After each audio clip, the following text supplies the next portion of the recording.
রাসূলুল্লাহ সাল্লাল্লাহু আলাইহি ওয়াসাল্লামের ওফাতের পর মুসলিম জাহানের রাজনৈতিক অস্থিরতা বাড়তে শুরু করে। খেলাফতের পবিত্রতা যখন রাজতন্ত্রের বিষে আক্রান্ত হচ্ছিল, তখনও আলোর মশাল হাতে দাঁড়িয়েছিলেন আল্লাহর রাসূলের প্রিয় আহলে বাইত পরিবার, হজরত আলীরা এবং তার সন্তানেরা সবসময় ছিলেন ইসলামের মূল আদর্শের অতন্ত্র প্রহরী। সময় দ্রুত গড়াতে থাকল। যখন মুয়াবিয়া রায়ের এন্তেকাল হল, তখন ইয়াজিদ জোরপূর্বক খেলাফতের দাবিদার হলেন। আর ঠিক তখনই মুসলিম উম্মার সামনে আসলো এক কঠিন পরীক্ষা। ভয় ও ক্ষমতার কাছে মাথা নত করা, নাকি সত্য ও ন্যায়ের ঝান্ডা উঁচু করে ধরা। মদিনা তখন এক বিষণ্ণ নগরী। ইমাম হুসাইন রায়ের হৃদয়ে ছিল এক তীব্র যন্ত্রণা। তিনি দেখতে পাচ্ছিলেন তার নানাজানের প্রতিষ্ঠিত দিনের মৌলিক আদর্শগুলো ভেঙে পড়ছে। যখন ইয়াজিদের পক্ষ থেকে তার আনুগত্যের শপথ নেওয়ার জন্য তীব্র চাপ আসতে থাকল, হুসাইনরা দৃঢ় কণ্ঠে জানিয়ে দিলেন, আমি তোমাদের কাছে বায়াত গ্রহণ করতে পারি না। যদি ইয়াজিদ খেলাফতের আসনে বসে, তবে ইসলামের বিনাশ নিশ্চিত। কারণ হুসাইনরা ভালো করেই জানতেন রাসূল সাল্লাল্লাহু আলাইহি ওয়াসাল্লামের পথ আর ইয়াজিদের পথ এক হতে পারে না। এমনই এক সময় ইরাকের কুফাবাসী হাজার হাজার চিঠি পাঠালো মদিনায় ইমাম হুসাইন রায়ের কাছে। তারা তার হাতে বায়াতে নিতে চাইল, তাকে তাদের নেতা হিসাবে স্বীকার করে ইয়াজিদের অন্যায়ের বিরুদ্ধে দাঁড়াতে বলল। সেই আহ্বান ছিল আকুল, আবেগপূর্ণ।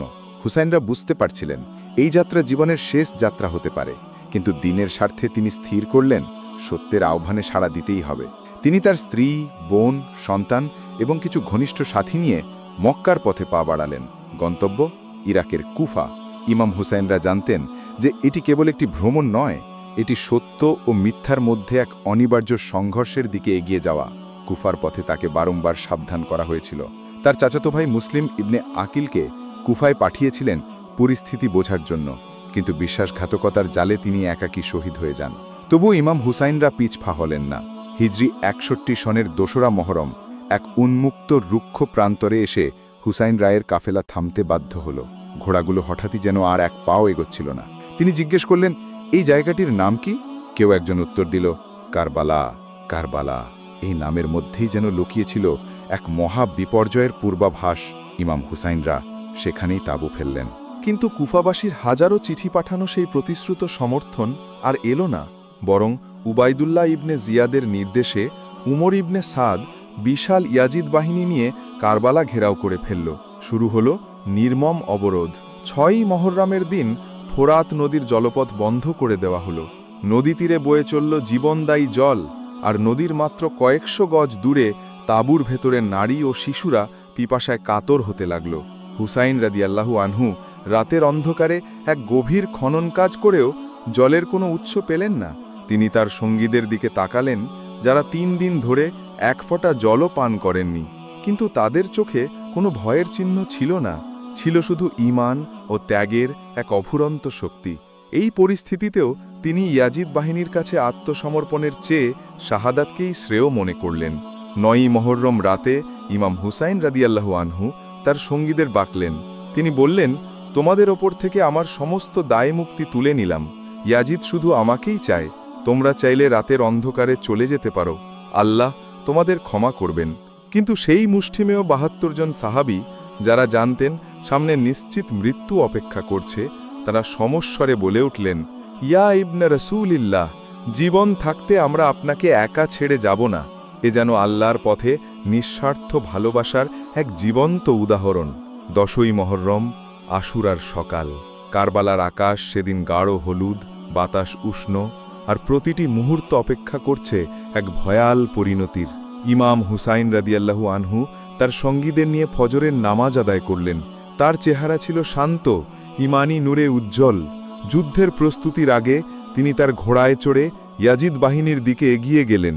তিনি বজ্র কঞ্চে এক মর্মস্পর্শী ভাষণ দিলেন, হে লোক সকল, তোমরা একটু থামো, আমার পরিচয় তো শোনো। আমি তোমাদের নবীর নাতি, আমি সেই ফাতেমার সন্তান যিনি জান্নাতের নারীদের সর্দার, আমি সেই আলীর পুত্র যিনি শেরে খোদা। কেন তোমরা আমার রক্ত ঝরাতে উদ্যত হয়েছ? তোমরা কি সামান্য দুনিয়ার লোভে চিরস্থায়ী জান্নাত বিক্রি করে দিতে চাও?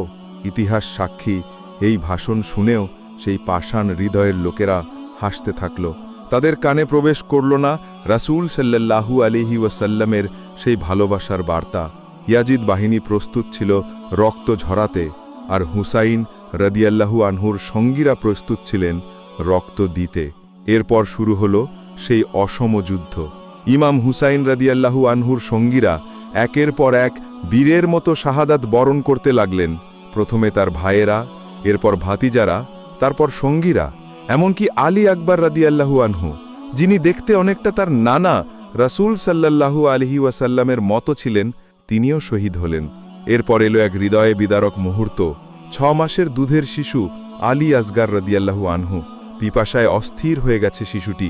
হুসাইন রাদিয়াল্লাহু আনহু শিশুটিকে হাতে নিয়ে শত্রুদের সামনে গেলেন এবং বললেন, এই শিশুটি তো নিষ্পাপ, একে একটু জল দাও, সামান্য পানীয় দিয়ে বাঁচতে দাও।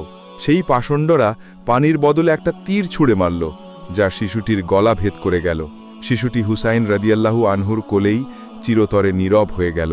এই দৃশ্য দেখে ইমাম হুসাইন রাদিয়াল্লাহু আনহু 2 হাত আকাশের দিকে তুললেন, তীব্র কষ্ট বুকে চেপে বললেন, হে আল্লাহ, তুমি সাক্ষী থেকো, তোমার দিনের জন্য আমি আমার সব কিছু উৎসর্গ করে দিলাম। একে একে সবাই শহীদ। এবার ময়দানে এলেন ইমাম হুসাইন রাদিয়াল্লাহু তাআলা আনহু স্বয়ং। তিনি ঘোড়ায় চড়ে এলেন যেন সাক্ষাৎ শেরে খোদার তেজ নিয়ে। তার চোখে ছিল না কোনো ক্লান্তি, ছিল না কোনো দ্বিধা। তিনি বজ্রবেগে ইয়েজিদ বাহিনীর ভেতরে প্রবেশ করলেন। তার তরবারির আঘাতে শত শত শত্রু সৈন্য ধরাশায়ী হতে লাগল। ইয়াজিদ সেনাপতি ওমর ইবনে সাদ ভয় পেয়ে গেল।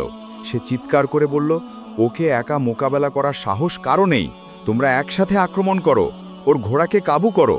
চারিদিক থেকে একসঙ্গে 700 সৈন্য তীর আর বর্ষা নিয়ে আক্রমণ শুরু করল। ইমাম হুসাইন রাদিয়াল্লাহু তাআলা আনহু একাই সেই বিশাল বাহিনীকে রুখে দিচ্ছিলেন, ঠিক যেমনটি বাবা আলী রাদিয়াল্লাহু তাআলা আনহু করতেন। কিন্তু শত্রুরা তখন চরম বর্বরতার আশ্রয় নিল। তারা হুসাইন রাদিয়াল্লাহু তাআলা আনহুর তাঁবুতে আগুন লাগিয়ে দিল। তাঁবুর ভেতরে ছিল তার স্ত্রী, কন্যা এবং অন্যান্য নারীরা। আগুন দেখে হুসাইন রাদিয়াল্লাহু তাআলা আনহু দিশাহারা হয়ে গেলেন। একদিকে ময়দানে শত্রুদের আক্রমণ, অন্যদিকে তাঁবুর ভেতরের প্রিয়জনদের বিপদ। তিনি একবার ময়দানে ছুটছেন, আবার তাঁবুর দিকে যাচ্ছেন। এই সুযোগে শত্রুরা দূর থেকে ক্রমাগত তাকে লক্ষ্য করে তীর নিক্ষেপ করতে থাকল। অবিরাম আঘাতে আঘাতে তিনি ক্ষতবিক্ষত হয়ে গেলেন। তার প্রিয় ঘোড়াটিও মাটিতে লুটিয়ে পড়ল। ইমাম হুসাইন রাদিয়াল্লাহু তাআলা আনহু মাটিতে পড়ে গেলেন। তার পবিত্র দেহ তখন এত বেশি তীরে বিদ্ধ হয়েছিল যে ইতিহাসবিদরা লিখেছেন, তিনি মাটিতে পড়ার পরও তীরগুলোর কারণে তার দেহ মাটি স্পর্শ করতে পারেনি, তীরের ওপরেই আটকে ছিল। অন্ধকার নেমে এলো সেই ময়দানে। একজন জালিম সীমার এগিয়ে এলো। হুসাইন রাদিয়াল্লাহু তাআলা আনহু তখনও জীবিত। তিনি তার প্রভুর কাছে শেষ প্রার্থনা জানাচ্ছিলেন। সীমার সেই পাষাণ হৃদয়ের মানুষ, সে হুসাইন রাদিয়াল্লাহু তাআলা আনহুর দিকে ভ্রুক্ষেপও করল না।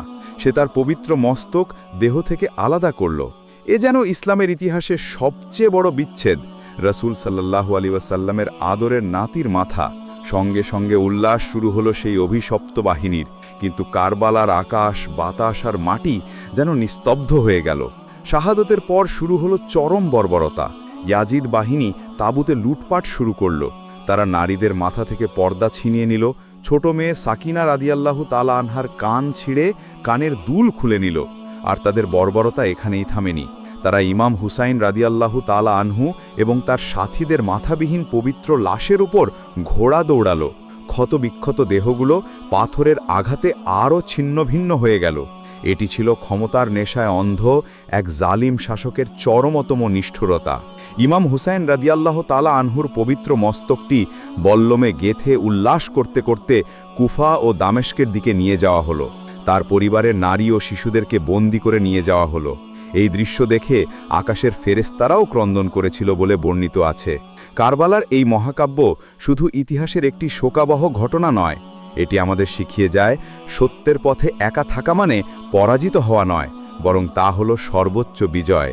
ইমাম হুসাইন রাদিয়াল্লাহু তাআলা আনহু তার রক্ত দিয়ে প্রমাণ করে গেলেন, ইসলামের জন্য, ন্যায়ের জন্য প্রয়োজনে সব কিছু বিলিয়ে দেওয়া যায়। তিনি প্রমাণ করলেন, ক্ষমতা ক্ষণস্থায়ী, কিন্তু সত্য আর আত্মত্যাগ চিরন্তন। ইমাম হুসাইন রাদিয়াল্লাহু তাআলা আনহু দৈহিকভাবে শহীদ হয়েছিলেন, কিন্তু তার আদর্শ আজও মুসলিম উম্মার হৃদয়ে অমর। তার শাহাদত আমাদের শেখায়, অন্যায়কারীর কাছে মাথা নত করা যাবে না, সে যতই শক্তিশালী হোক না কেন। এই ত্যাগের মহিমা প্রতিটি মুমিনকে সর্বদা ন্যায়ের পথে অবিচল থাকার প্রেরণা যোগায়।